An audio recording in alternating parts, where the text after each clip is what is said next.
Stebiu, kaip nekeista, stebiu, ypač, sakykime, ką ir minėjote, Lietavos Robertą labai pažįstu Poškų, sakykime, nuo Hamburgo laikų teko jį, kaip sakoma, auginti, kažkiek tai stebėti jo tolimesnę karjerą, dėl to su Robertu geros labai artimuose santykiuose ir stebiu. Jam tai buvo, sakykime, jam teko būti vyriausių trenerių, gimtoje Klaipėdoje, Granito, susiklostė, sakykime, pusiau, aš skaitau, kad neblogai kaip pirmą trenerio karjerą. Kaip pirmą trenerio karjeros stotelę turėti, būti vadovauti komandai. Lietavoje jam situacija truputį kitokia, sakykime, jisai nekomplektavo komandos, jisai atėjo prieš pat čempionatą ir jam, sakykime, viskas labai didelė našta. Tie rezultatai pirmi, sakykime, 5-6 turų, kur Lietava ten buvo prizininkuose, tai buvo grinai, skaitau, daug Roberto darbo, nes jisai, bet daugiau gal žaidėjo emocinis, toks aš po keliais žaisti aukščiausio lygoje, A lygoje ir kažką parodyti, tai taip.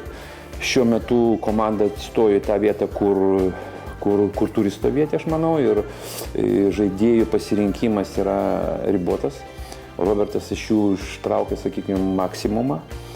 Atėjo, kiek girdėjau, nauji vadovai su ambicingais planais, tai čia yra gerai. Tikiuosi mes, kad tie planai bus tikrai ilgalaikiai, ne vienkartiniai. Bet kad Robertui nelengva ir kad jie stovi toje pozicijoje, tai tik jam galima nulenkti galvą. Teko žiūrėti kokius 4 ar 5 rungtynės Lietavos komanda. Jie turi savo stilių. Tas stilius yra toksai, koks šiuolaikinio futbolo stengiasi, bet net meskite, kad yra...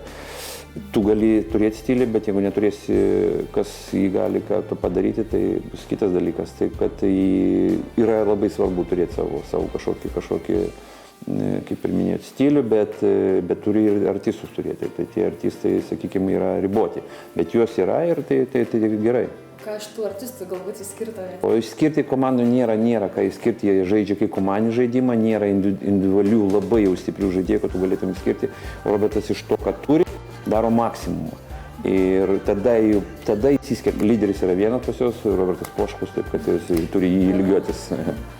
Ką iš tikrųjų A lygai daro tokios komandos, kur atėjimas į A lygą, būtent ką įnešė tokią?